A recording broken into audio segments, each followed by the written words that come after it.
ವೀಕ್ಷಕರೇ, ನೀವು ನೋಡ್ತಾ ಇದ್ದೀರಾ TV7 ನ್ಯೂಸ್ ಕರ್ನಾಟಕ. ನಾನು ಭೀಮಾಶಂಕರ್ ಜಳಕಿ. ಕಲ್ಯಾಣ ಕರ್ನಾಟಕ ಪ್ರದೇಶದ ಜಲವಂತ ಸಮಸ್ಯೆಯಾದ 371J ಕಲಂ ಕಾನೂನು ತಿದ್ದುಪಡಿ ಮತ್ತು ಮುಂಬಡ್ತಿ ನಿಯಮಗಳನ್ನು ಸರಿಪಡಿಸಲು ಅಶಕ್ತರಾದ 371J ಕಲಂ ಸಚಿವ ಸಂಪುಟ ಉಪಸಮಿತಿಯ ಅಧ್ಯಕ್ಷ ಪ್ರಿಯಾಂಕ್ ಖರ್ಗೆ ಅವರು ರಾಜೀನಾಮೆ ನೀಡುವಂತೆ ಆಗ್ರಹಿಸಿ ಅಹಿಂದ ಚಿಂತಕರ ವೇದಿಕೆಯ ಸಂಸ್ಥಾಪಕ ಅಧ್ಯಕ್ಷ ಸೈಬಣ್ಣ ಜಮಾದಾರ್ ಮಾತನಾಡಿದರು. ಜ್ವಲಂತ ಸಮಸ್ಯೆಯಾದಂಥ 371J ಕಲಮನ್ನು ಕಾನೂನು ತಿದ್ದುಪಡಿ ಮಾಡಬೇಕು ಮತ್ತು ಮುಂಬಡ್ತಿ ನಿಯಮಗಳನ್ನು ಸರಿಪಡಿಸಬೇಕು ಅಂತೇಳಿ ಹಲವಾರು ವರ್ಷಗಳಿಂದ ನಾವು ನಿರಂತರ ಹೋರಾಟ ಚಳವಳಿಗಳನ್ನು ಮಾಡುತ್ತಾ ಬಂದಿರ್ತೇವೆ.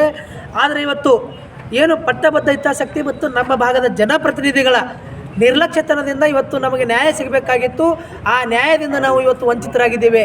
ಇವತ್ತು ಏನು ಹೈದರಾಬಾದ್ ಕರ್ನಾಟಕ ಜನರಿಗೆ ನೇಮಕಾತಿ ಮತ್ತು ಮುಂಬಡ್ತಿಯಲ್ಲಿ 80% ಮೀಸಲಾತಿಯನ್ನು ಕೊಡ್ತೀವಿ ಅಂಥೇಳಿ ಇವತ್ತು ಜಂಬ ಕೊಚ್ಚಿಕೊಳ್ಳುವಂಥ ಬಂಡಲ್ ಬಡಾಯಿ ರಾಜಕಾರಣಿಗಳಿಗೆ ಇವತ್ತು ನಾನು ಆಗ್ರಹವನ್ನು ಮಾಡ್ತಾ ಇದ್ದೇನೆ.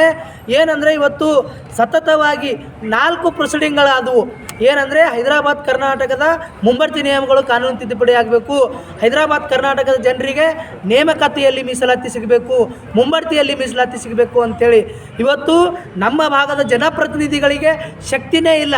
ಇವತ್ತು 3 ಪ್ರೊಸೀಡಿಂಗ್ಗಳು 4 ಪ್ರೊಸೀಡಿಂಗ್ಗಳು ಆದರೂ ಕೂಡ ಒಂದೇ ಒಂದು ಪ್ರೊಸೀಡಿಂಗ್ ಕೂಡ ಜಿಯೋ ಆಗಿಲ್ಲ.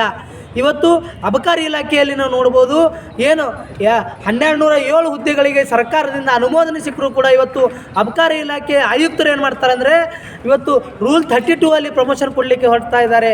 ಅದು ಕೂಡ ಅವೈಜ್ಞಾನಿಕವಾದಂಥ ಮುಂಬಡ್ತಿ ನೀಡಲಿಕ್ಕೆ ಹೊರಡ್ತಾ ಇದ್ದಾರೆ.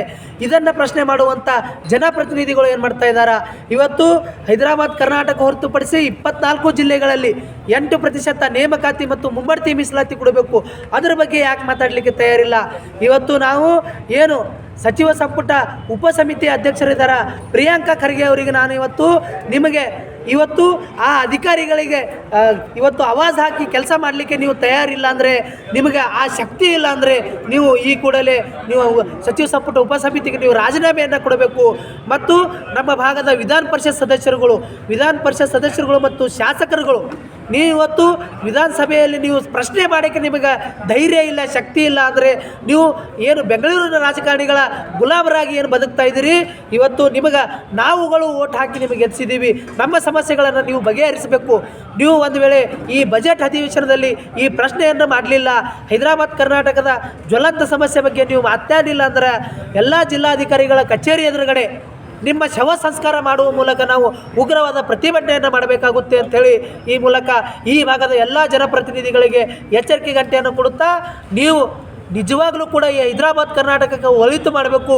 ಹೈದರಾಬಾದ್ ಕರ್ನಾಟಕದ ಜನರ ಮತಗಳಿಂದ ನೀವು ಒಂದು ವೇಳೆ ಆರಿಸಿ ಬಂದಿದ್ದರೆ ನಿಮಗೆ ಪ್ರಾಮಾಣಿಕತೆ ಅನ್ನೋದಿದ್ರೆ ನಮ್ಮ ಭಾಗಕ್ಕೆ ನ್ಯಾಯ ಕೊಡ್ರಿ, ಇಲ್ಲಾಂದ್ರೆ ನಿಮ್ಮ ಕುರ್ಚಿ ಖಾಲಿ ಮಾಡಿರಿ ಅಂಥೇಳಿ ನಾನು ಈ ಮೂಲಕ ಆಗ್ರಹವನ್ನು ಮಾಡ್ತಾಯಿದ್ದೀನಿ.